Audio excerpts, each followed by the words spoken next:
Welcome to the show. Here's my dad.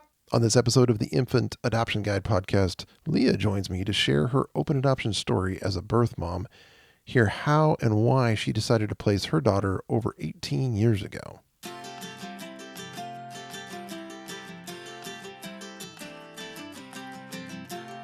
Well, hello there. Welcome back to the Infant Adoption Guide podcast. My name's Tim Elder. I'm a dad of three through infant adoption. This is the show all about domestic infant adoption. We give you the inspiration, the hope, confidence, so you can adopt faster with less overwhelm, less headaches. So thank you for joining me today. And thank you so much for those who email me, sharing your story or showing me your struggles, and you love your love of this show. That really makes me happy, keeps me going, keeps me providing this podcast to you.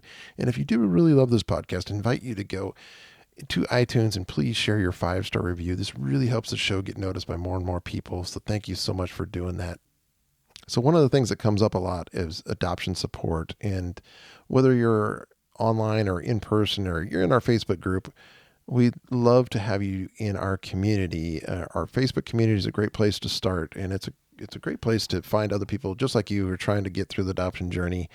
But one thing we've done is created something that's really outside of Facebook. Even it enhances the adoption community support. And it's something I've been working on for a while. It's a safe, private online space for anyone in the infant adoption world, on the path to adoption. Maybe you're just considering it. Maybe you're already adopted. It's a unique community where we bring people together outside of Facebook, outside of any place else. It's our own private place that you can connect on a website and through the app and talk to people just like us, but in a very private, small way. Because what we do is set you up with people we call buddy groups. Inside of a buddy group, so we set you with other 5 to 10 other people, and you get to really establish a friendship, get focused learning, get answers to your questions, support each other, cry with each other, celebrate with each other as you go through your journey. That's what this community really needs and what we really have not had anywhere else. So it's a very unique place that we're super excited to share with you guys. Go to infantadoptionguide.com/community to learn more about what we have going on inside the community, how it's different than Facebook, how it's going to be amazing.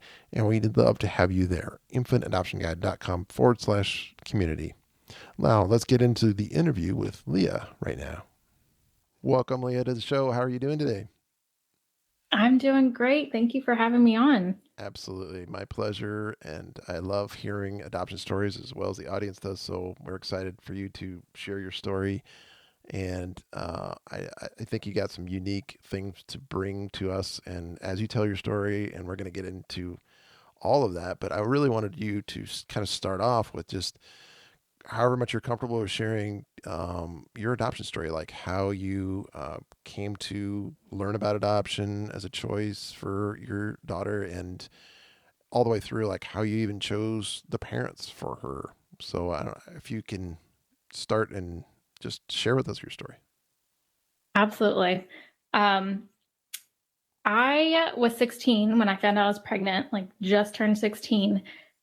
So it was, I had been dating someone my sophomore year of high school, and this was the beginning of my junior year when I found out. So we were not together at the time. And so really that was a big part of my decision, was that I didn't have a partner with me, and he was not supportive. He did not want to be involved, which I know is a pretty common scenario. But still, when I first found out I was pregnant, I was really determined to parent. And I just kind of felt like I'd put on my big girl underwear and just kept on going. And I wanted to parent, and I was really set on that.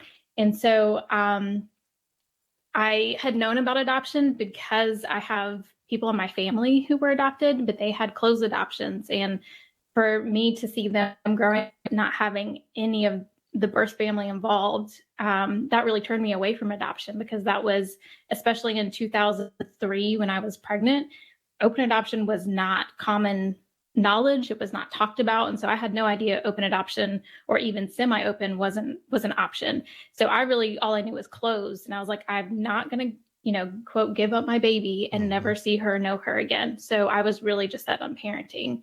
And when my mom got me into counseling right away. And so with that, to kind of work through our family tensions and healing in that area, and helping me to grow and have a non-biased person to talk to. Adoption was brought up in there, and doctors would bring it up, and it was just brought up, and I was very resistant to it. I was not going to choose adoption. So as the months went on, though, and I found out she was a baby girl, and I was just starting to feel that I just couldn't find peace with parenting as much as I was wanting to parent. And I had the support to parent all my parents. I have my mom, and I have a dad and a stepmom. All of them were very supportive of whatever I decided. They would be there for me, and they would help me in whatever ways they could. But it just didn't feel right. It was just this battle still within my soul, and just did not feel right in my gut that to parent her just didn't feel right. And so I started to, they encouraged me to make an informed decision of whatever it was. So part of that was, okay, well, I'll go on the internet and find people to talk to. So I went and found, teen moms in a group, and I found some adoption groups, and there were some birth moms and adoptive moms in there. And that's where I learned about open adoption. And so hearing from other adoptive moms and birth moms who had just recently walked through this process and had open adoptions, and adoptive moms who wanted this relationship with the birth moms in their life and wanted the updates and wanted to visit and to love on their child's birth mother, was completely eye-opening and really softened my heart to that this could be an option. And so talking with them just helped me answer a lot of the questions I had of what this could look like, since this was a whole new way of thinking of things. I found my best friend Brianna in there that was a few months into her open adoption, and just what the model of that looked like, of their relationship, being friends and wanting to be with each other. It was just really encouraging to see that there could be this middle ground where I could still grow up myself as a 16-year-old who emotionally was not ready to really parent, if now that I look at it, but also provide her with a mom and a dad and a stable environment and a loving extended family and all the things that you want for your child. But I could still be in her life, and I could still know her and help her to know that she is loved and that I was here as she grew up. It just felt like this middle ground that made me think about open adoption more. And it was just one day, it just really became abundantly clear. And for me, my faith was a big part of that. It was just one day, it just kind of, I describe it like a veil was lifted, where like I kind of felt fuzzy before and unsure, but this one day, it just, the veil lifted, and I could see clearly what her life would look like if I were to parent her. And it would look a lot like what my life was growing up with a single mom, working often and going to school and trying, being with babysitters instead of being with me, her mom, and just working and not having a dad present. My dad was present, obviously, but her dad wouldn't, I don't think he would have been there at all. And so that was really hard to admit that I'm not ready to parent this child and not give her these things that I desperately want her to have, no matter how much I love her. And so it was really hard, and it was really a grieving day, but it also was a peaceful day that just brought clarity to our path moving forward. And so at 7 months, that's really when things just flew into place. And as soon as I made that decision, I looked at, within the week, I talked to my social worker and looked at 3 profile books, and I had let her know ahead of time that I was looking for a Christian, mom and dad. I was looking for a family that was within our state, or at least within a few hours of driving, so we could have this closer open adoption relationship. And I was looking for a family who already had a child, because I wanted to see how they parented. And I wanted to make sure she would have a sibling, because I grew up just being my mom's house. I was the only child. So I wanted to make sure she would have a sibling, and that I always wanted growing up. So those are my 3 big requirements. And of course, wanting the same relationship was really, really important.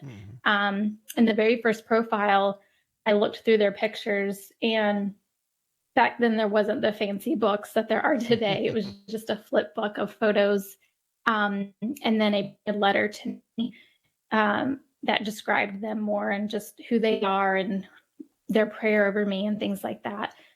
So their pictures are what stood out to me first. Was they reminded me of my dad and my stepmom, just like the poses they were in and the long brown hair that was like my stepmom. And we had the same kind of dog that we had growing up. So it was just like these visual clues and connections first. And of course, I loved seeing they had a lot of loving extended family I could picture, these grandmas loving on my little girl and the fun things they did. And it just felt like a loving place to be and just something I connected with.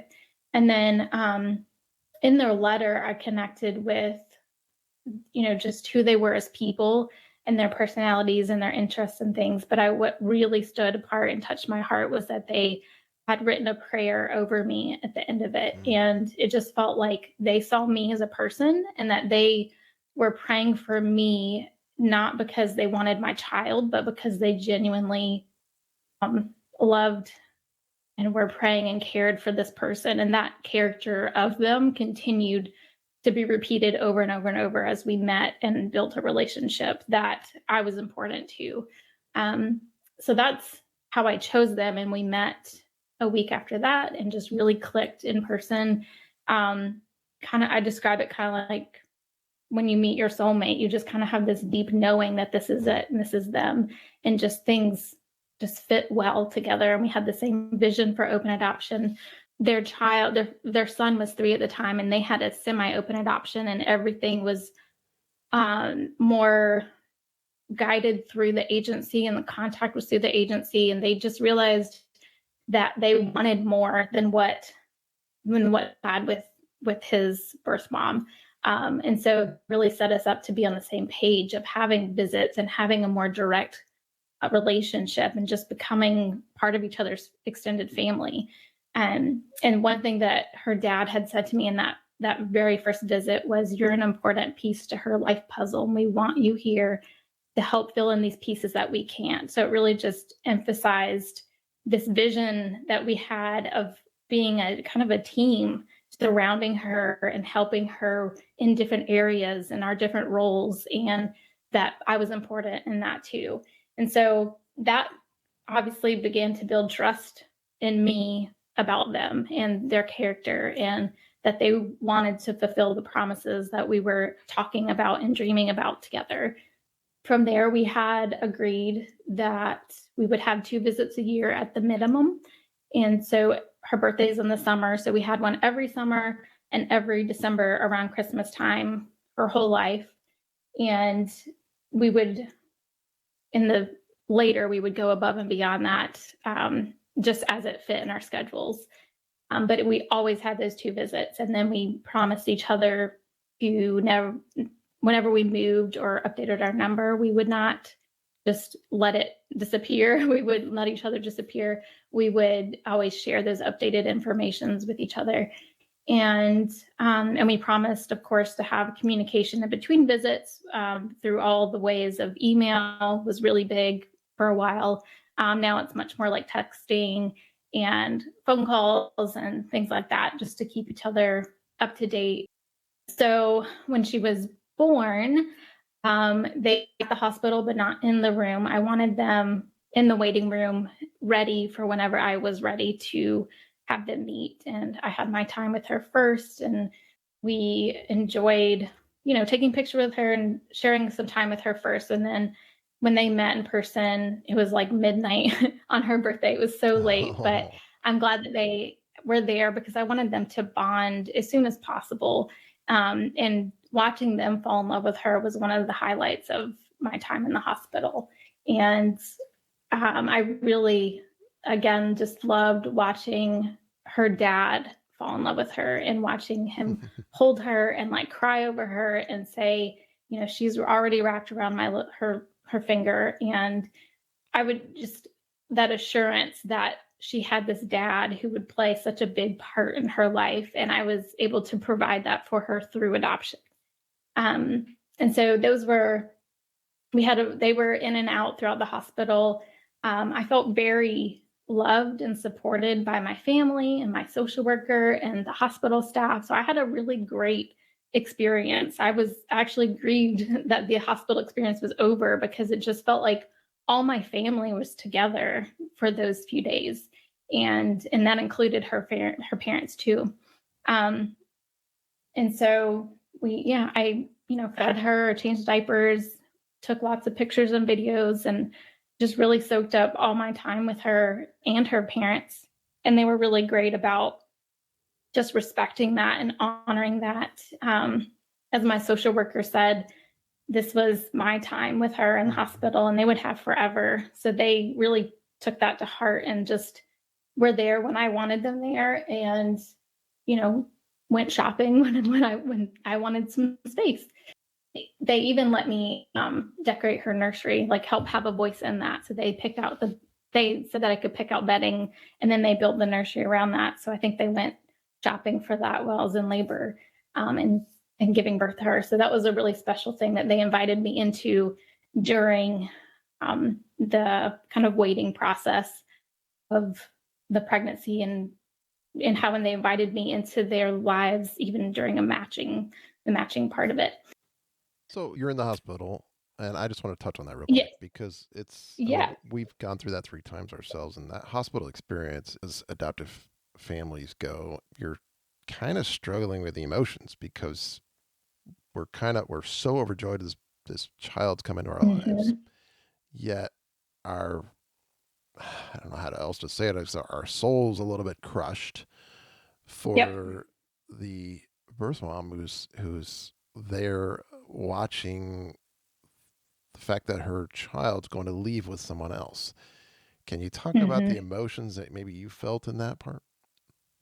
I would say it's very similar, where I wanted to soak in all these memories that I could, knowing it was very limited. And as I've been writing about this in my book, it's very much like I would focus on the joy of it in the present moment for the most part. But as the time ticked by closer and closer and closer to signing the relinquishment papers and saying goodbye for now, the reality of it settles in even deeper. And so I feel it started on this, big high of like, I just had this baby and she's amazing and everybody's here. And then it was, starting to sink, 2 days into it. And so I think I think everybody's feeling very similar feelings of joy of this child, but also knowing that this tidal wave of grief is coming. And so it's just, I feel like it was pockets of time of let's focus on this joy, and pockets of time where I needed space to cry. And and I imagine it's the same for them, because they've told me stories of, when they left the hospital and her mom cried the whole way home for hours. And her dad was like, what is wrong? Why are you crying? We have this baby. This is good. And she's like, I know, but Leah's hurting. And that it makes me cry still, because it's like, to know that her mom had a heart for me, it just shows her character, in that it's just bigger than just them and their joy, but my pain is acknowledged too. And that means a lot to me as a birth mom. So I know that the gravity of the grief is really hard on all sides. And I think I don't really know what advice I would give, or it's just acknowledging it, that it's bittersweet. There's so much good and there's so much sweetness, but there's also some really hard parts too. So I think for me, I just felt really supported and advocated for of whatever I was feeling in that moment, whether that was all smiles and like excited and bonding, or if that reality hit me that she was leaving soon, and giving me space to do that. But for me, it was really helpful to have her adoptive family there, because it felt like that team that we had dreamed of, and that we were doing this together, and that she had both of us. For me, that was really helpful. Obviously, different birth moms will have different desires and experiences, and maybe not want as much contact and visits and things. So I think it just varies depending on what each person wants. Yeah, absolutely. Yeah. And Yeah. having that a little bit of time before you were matched before she was born was pretty big too. So you could Yeah. work on building that relationship and having those talks and talking about what it's going to be like. And not everybody gets that. I know a couple of ours were not like that. We had a week before, or a couple of them were born. So there was no time to build the relationship. So it makes it even harder in the hospital part when you're really struggling with the joy and the grief, like you said. So, how did your faith play? I mean, you talked about wanting a Christian family, and I mean, you were only 16 at the time, right? Yes. You had some faith play a part in your adoption story, which is amazing at 16. That's awesome. How, how did that play a part with you, like at those moments, when right before your daughter was born, while she was born, and then right after when you're kind of going through that grieving process? Did your faith, I'm sure, helped you through, but how did your faith play a part? Yeah, it was a huge factor, I feel like, in my coping and healing, but also my decision process, because I felt like I guess growing up, I was in a Christian home, not over Christian or religious, just, we would go to church occasionally and we would listen to Christian songs.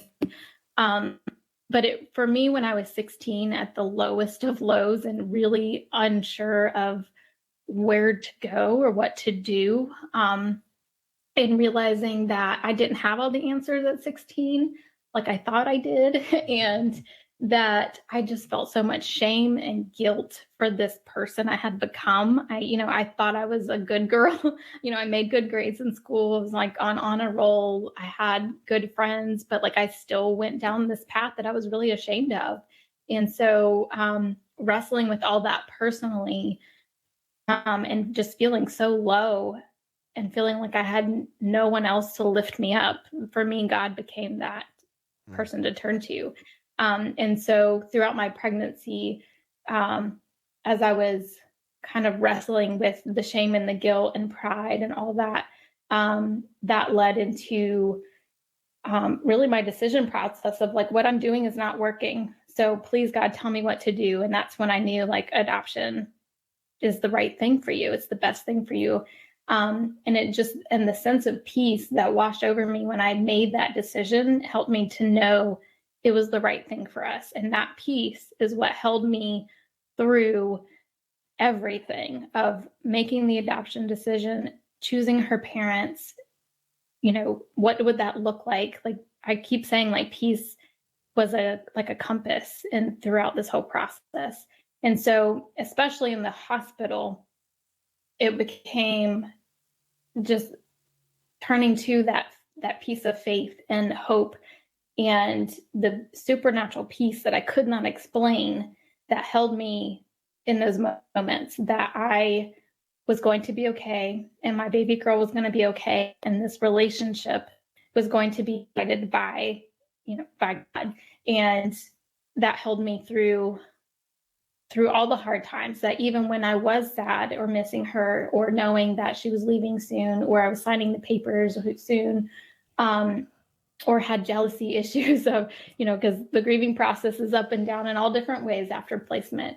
But I still had this assurance that would draw me back of okay, this is why you made this decision. And here's the piece that just is the foundation of all of it. And it still is with both of us being Christian families. We're able to step outside of ourselves and our selfish, fleshly desires of, wanting things a particular way, for my needs or my desires or my thoughts, and being able to step back and focus on what is God saying we should do and what is really best for our daughter at the center of this. So it's just continued to be an important part of our story, and just having the peace and the guidance to walk through it almost 19 years later. Yeah.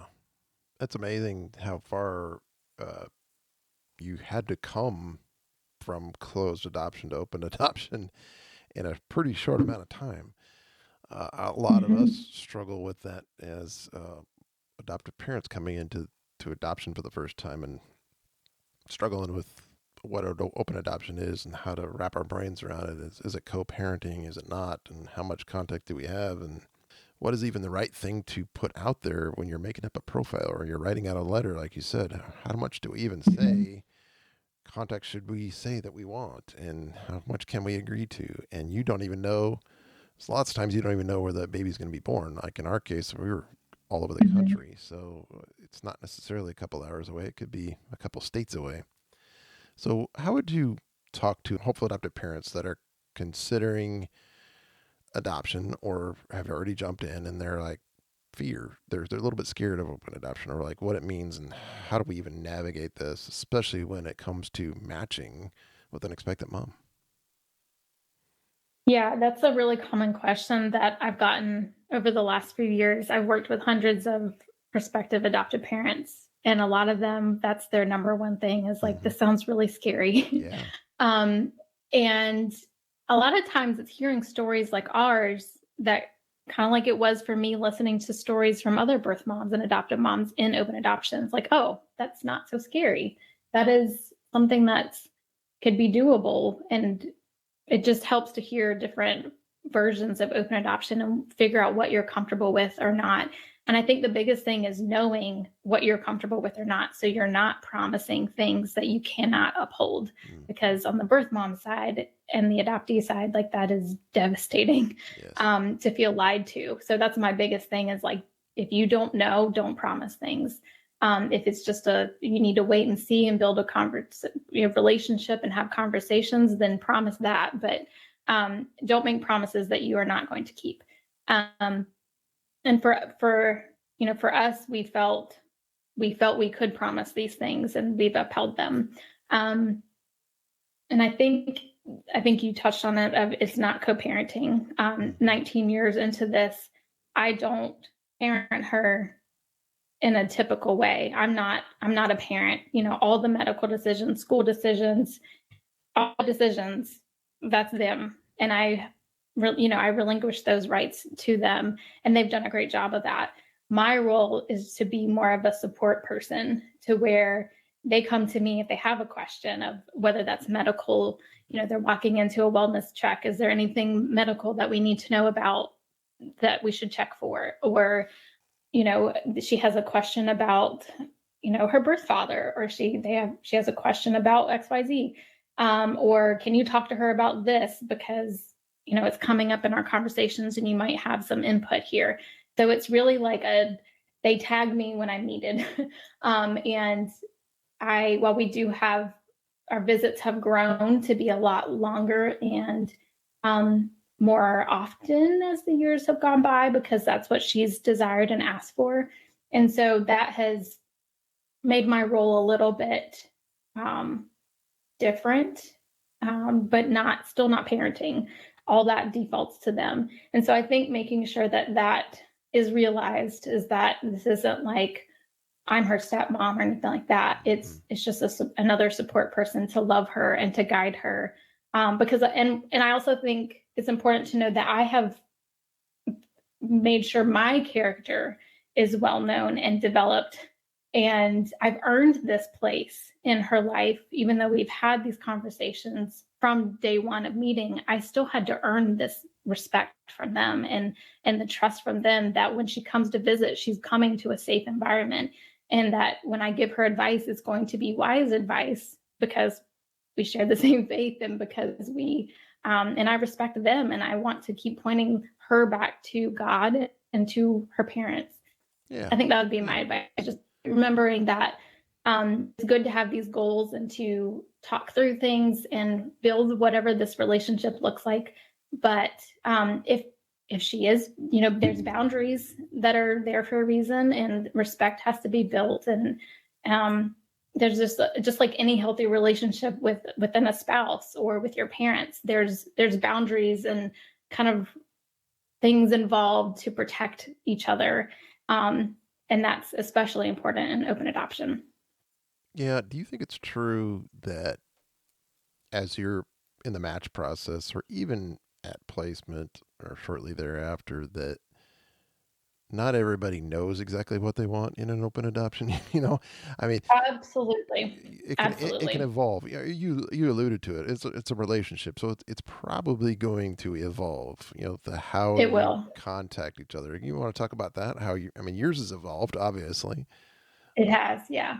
Yeah, it definitely, it started with 2 visits a year, and just promising contact and things.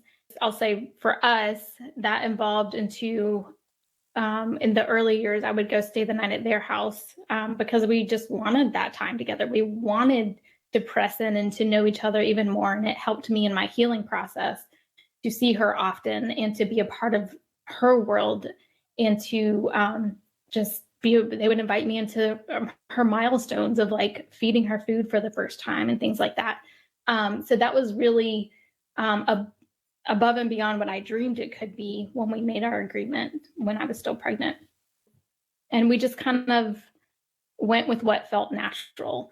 And they always encouraged me that if I need to call and check in how she's doing because you miss her, like call us, we'll answer. And if you need a visit because you're missing her, we will make a visit if we can visit. And so they always encouraged that door to be open and for me to walk through it when I needed it. As the years, there's absolutely ebbs and flows. It shifted from really intensive the first 2 to 3 years to back to our bare minimum her elementary years because they were busy and I was busy building my own family. And then it started to shift when she became a teenager because she was understanding more of the impacts and the grief and the joys and all the things of adoption and having more questions. And I had siblings here in my house that she wanted to spend time with and get to know more and more one-on-one time with me too. So that shifted our relationship to be more directly between me and her for the first time and less between me and her parents. Again, 13 years of building that relationship and the respect and, all that helped that to be put into place to build a safe place for her to come to. Um, and then now she's 18 and it's built up to where she has a voice in her adoption and she's saying like, I would like 4 visits a year, like one each season because 6 months is too long and I miss you and I miss my siblings. And so she came, and when she turned 18, she graduated high school and she asked to come live with us for a few months. And so that was a huge, huge thing that I've never dreamed of at 16 years old of what it could be and what our relationship was. And that really deepened our relationship. So that was an interesting experience, but I think a good one. So yeah, it absolutely evolves over time. And while stories often do not look like mine, just knowing that you have to kind of ride the waves of what the different seasons look like and that it's normal to change throughout the years depending on mental health or what's going on in their lives or if they've moved away or if they're having a hard time. It can look very, very different. There's even seasons where it's quieter for me and I know to expect it because there's just certain times of years where my daughter's quieter because she's processing things. And you just kind of learn to respect that space and keep that door open when they're ready. Awesome. Yeah. Well, I found you through reading a blog on focusonthefamily.com, which is a great website. And I saw one of your articles and then I realized, wait a minute, you wrote a ton of articles for, for Focus on adoption. So it's been fun going through them all. But one that really kind of struck me was one that was called The Fears of a Birth Mother. And you really wrote well, and they're just really putting the fears out there of not just what you had, but others that you've talked to have. Mm-hmm. And one of them, or a couple of them, that really struck me as a dad through adoption is that you would fear that one day everything would be taken away So when it comes to open adoption, you'd fear that one day would be everything taken away. Like, no matter how amazing it is now, no matter how much great relationship we now, what I worry that in a blink of an eye or tomorrow, it would all be gone because the adoptive parents would just say, you know what, we're done, or we're just not going to tell you that we moved. And how do you, and I know you do some of this coaching and talking with people on this. So how do you address that kind of a fear from both sides, really? Because most people listening to this are hopeful adoptive parents or adoptive parents. And we want to know, how can we help our child's birth parents avoid that fear? Mm-hmm. For me, I was constantly reassured by her family. We're not going anywhere. Yeah. You're an important part of this. But I will say 19 years into this, like, it's still a fear that even like it could happen. It doesn't sound logical, but it's still like this fear of like, this is so good and I don't want to mess it up.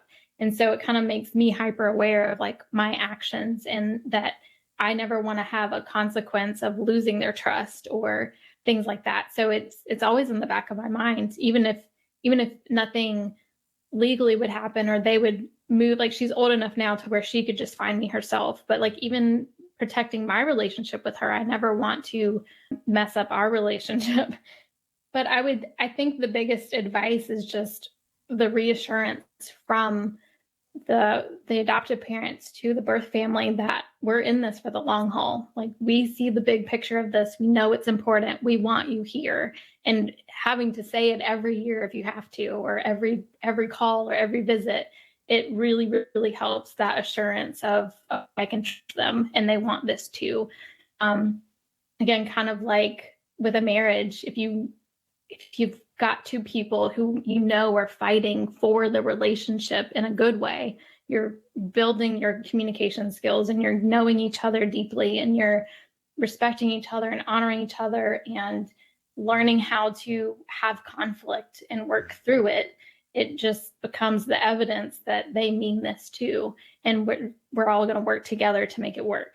So that would be my biggest thing for the adoptive family side. And I think the birth family side too, of like, keep showing up and make sure that you are making good choices and not be questioned of why you're doing XYZ. Like, I don't know if that makes sense, but that the relationship means something to you too, and you want to be healthy for it, if that makes any sense. Yeah. I think both sides really, to have a relationship like this, both sides need to be taking care of themselves individually. Just like with a marriage, you've got to have two individuals working on themselves so they can come together to make it something beautiful.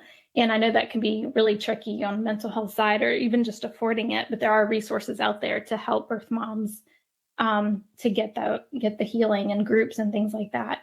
Do you have groups that you could share with us, or places that like hopeful adoptive families could go, or adoptive families could send, hey, here's a great place for a birth mom to get support? There's a lot of birth mom resources that have popped up over the recent years. They were very far and few between when I was just placed. But there's a lot of online groups, in-person groups. I know Ashley Mitchell has groups all throughout the country. The Knee to Knee program, Abiding Love Charities has a faith-based one that is building. I wrote the curriculum for that one, and it is, spreading through pregnancy centers. That's our goal, to help provide a faith-based version to talk through relationships and healing and boundaries and all those kinds of things. There's retreats. There's the Birthmom Collective in Charlotte, NC. There's Fireweed Retreat. There's tons of things out there. I'm sure there's more. But those are the few that I'm like most knowledgeable about. That's good. Hey, and before we get too far into wrapping this up, I wanted to ask you an important question, because you're a mother of 5, and yes. I wanted to know how your kids all kind of interact. And I mean, obviously, as your kids get older, they ask more questions like, why did this adoption thing happen? And why, how did this work and why did you make these, did they ask you all those questions Yes. that are very, personal, and you have to be pretty vulnerable and share all those, right? Or how do you Yes. handle that? Yes. Yes. So for my kids, my oldest that I parent is 2.5 years younger than my birth daughter. Okay. So she was asking questions probably around 4 is when it started to sink in a little bit more. And so I was given a book called Sam's Sister, and it didn't quite fit our situation. It explained the emotions and the grief and kind of what was happening from a birth sibling perspective. That was incredibly helpful for us to talk about what adoption is in a childlike way, and how that impacts me as their mom, and why I get sad sometimes, or like birthdays can be difficult. But in general, I've talked to my kids in a childlike way, that I was too young at the time, and I chose Kaylee's mommy and daddy to parent her, and kind of build on that as they get older, just like her parents were telling Kaylee by 5, like, why I was choosing adoption. It's the same kind of concept, but I'm applying it to my children here that I parent. And so as they get older and like the sex questions start happening a little bit more, and they're figuring out, wait, she has a different dad. That's not her dad. like my daddy's not her daddy. And so there's just building as we go and talking, being vulnerable, like you said, about like I've made some poor choices, and how my testimony with God comes into that, and just talking through all that, and hoping that they learn my mistakes, that for them not to have to be in this place to make a decision like this. But I also know that it really impacts all of them too, which I had never thought about when I was pregnant and placing her, of just how much they would miss her one day. But that's why open adoption for us has been even more sweet and beautiful, because they are building that sibling relationship. It just looks a little different. Absolutely. So they educate kids in their class about open adoption, and their teachers. So it's really interesting. They'll include her and to them, that's their big sister. And so they include her in the stories that they talk about, and like, we're going to go visit our sister, and she's our big sister, but she just doesn't live with us. And my mommy chose her parents. And it's just really interesting how they spread adoption awareness in their own way. We just really treasure our time together. And I love seeing them grow and bond together. And her parents are very supportive of that. That's awesome. A big yes motivating factor for our open adoption, as we have gone over time, is making sure that sibling relationship is honored and intact. And it's just been a really important part of our journey that I didn't expect 18, 19 years ago. Yeah, that's part of their story too. So it's awesome that they tell it, and it comes from your guidance and how you're sharing it. So that's great for all of us to hear, because that's the essence of open adoption, and how it plays out in our families as kids grow. I'd like for you to talk about, because I know you got this big project going on. You're writing a book. So let's talk about your Yes. book, your upcoming book. Go ahead and let us know what it's about and when it's coming. Of course, I'm working hard on it. I have my memoir that is going to talk about all this kind of stuff in it and much more. And so it's called The 16th Year, and talks about my year 16 and going through pregnancy and placement and choosing her family and memories that I have of us. And so if you've enjoyed this podcast, the book will be for you. And right now it'll be on Kickstarter to pre-order, so that it will help pay for the editing and things like that to make a high quality book. And so I'm really, really excited to get this into the world, because I've had people telling me since I was 16, I need to write a book. And so here it is finally happening when she's almost 19 years old. And so it just seems like the right time now that we've walked through a whole childhood together in this open adoption and just what it's turned into. I'm really excited to share it with everybody. Awesome. Is your daughter going to have share some stories or have her voice shared in the book, or are you just telling it from your perspective? I'm telling it from my perspective, but we have dreams of lots of books. And so there may be ones that she gets more voice involved in. She's just feeling, she's being new, like she's still figuring out the adult world and what this looks like, being an adoptee at this level, if that makes sense. And Absolutely. So she's, it's tricky to navigate balancing two different families and different desires and privacy versus sharing and all that. She's trying to figure out what that looks like for her. But I think in the future, it could be possible to have her voice in that too. Yeah, that would be incredible. I mean, I think we love hearing stories from that, adoption stories from adopted parents' point of view. We love hearing them from the birth parent point of view, but we also love hearing from the adoptees. And with an open adoption being so quote unquote new, I mean, 20 years ish, there's not a whole lot of adult adoptees that have experienced open adoption. So it's pretty cool. I think it would be amazing if you guys can do that. That would be an incredible way to further share your story and help those people like us out there understand open adoption. Yeah, I agree. I think adoptee voices are very important to learn from, of either what does not work well or what does work well. And I'm really hoping that our story is one that shows what does work well. And obviously different situations need different things, but this is one way that we're able to see her thrive and benefit in a lot of ways. And that, we're all more satisfied in it. And so I hope it can be an encouragement to other people.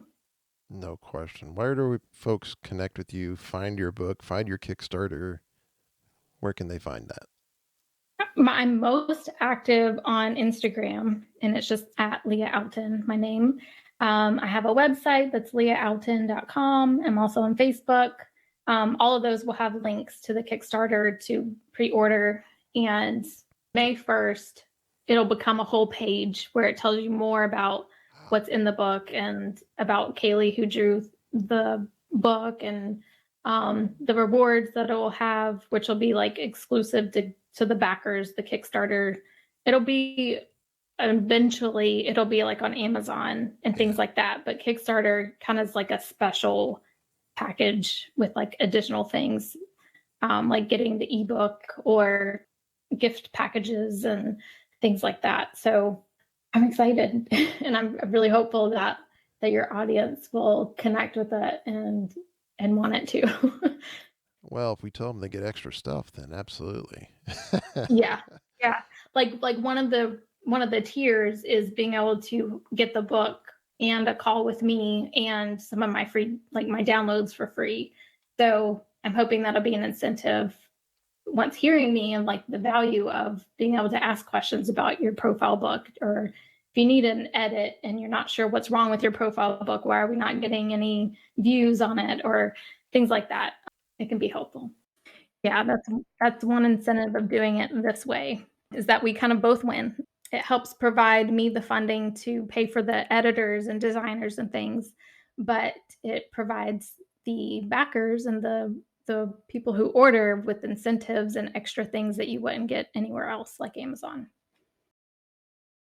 If you do decide to order, thank you so much, because you're helping to make my dream come true of getting this book done and just spreading the word and the message of this. And yeah, I'm just so grateful that be on here with you, Tim, and share a little piece of my story. And thank you for your support.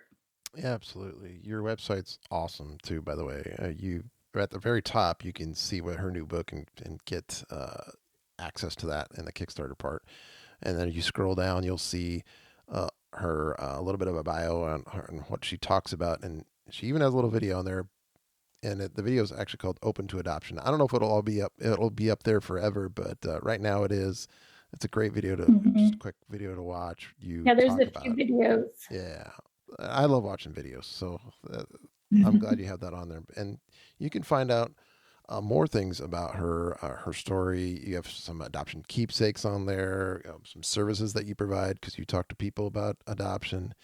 You even do some profile planning or review. You do some one-on-one coaching, speaking. So a lot of cool stuff that you're doing to help support the adoption community. So that's amazing. I hope everybody goes and checks out your website, and we'll put the link in the show notes so you don't have to go, oh wait, how do we spell her name? Or what was the website called?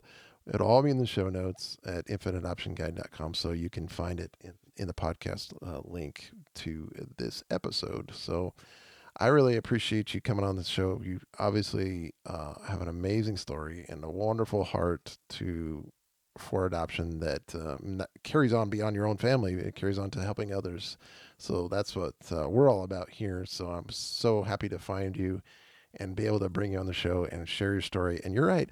This is just a microcosm of what your whole story is. So I'm so glad you wrote your memoirs, or you're writing your memoirs, and we can all be able to find it and read it, because it's going to be way more in depth than even what we're able to talk about in today's show. Anything else you want to leave us with before we go? I really just appreciate you asking me to be on here, and excited to hear from you guys. If you find me on Instagram, I'd love to hear from you, and just I'm available to ask questions or just encouragement in general. I love to connect with people, so feel free to message me. We do too. Thank you for that. I mean, having people to talk to and connect with, even online, is huge. Because lots of times the adoption world can feel very overwhelming. It can feel very isolated and lonely, because you just have nobody that that knows anything about adoption. And that's how you want to build your family. So how do you find people that can do that? Well, here you are. This is one way to do it. Yes. The internet was such a gift throughout my pregnancy and placement and many years beyond. It's just amazing the connections that you can make through the internet. And I'm glad that you have a space, a safe place to connect and talk with other people who've been there. So, yeah. Absolutely. Awesome. Well, thank you so much for coming on the show. You did a great job. Thank you for sharing your story. And I can't wait to get your book. Oh, thank you. Thank you. All right. Great interview with Leah. Love her heart. Oh my gosh. Having somebody on that is a birth mom and has so much experience with open adoption, and having more kids and that dynamic that she gets to share with all of her children is just amazing. And then she is now helping other people. I love it. I mean, this is something that's so unique in the adoption world. I hope you go and connect with her, and I hope you get her book too. LeahOutten.com is her website, and you can find everything you need to know there. And there'll be links in the show notes. So if you go to infantadoptionguide.com/104, because this is episode 104, you will see all the links and the things that we talked about in this episode. If you are struggling in your infant adoption journey, you're not alone. We can help you with that. We got a step-by-step guide on how to get all the way through the very beginning of where do we even start to the very end, choosing the right adoption agency for you. You can get the free guide. It's called How to Find the Right Adoption Agency in 4 Steps. And we just give you a guide. It's a free resource. Walks you through how to find the right adoption agency, how to evaluate them, choose the right one. And if you really want to dive in deeper and you really need more help and you need that support, we take that deep dive in the course. Go to findmyadoptionagency.com, see how to get that free guide, and see what the course is all about. You'll see exactly what's inside the course and see if that's right for you. Findmyadoptionagency.com. Thank you so much for joining me today. You are in my prayers as you go on the journey to build your family through infant adoption. God bless, and we'll talk to you next time.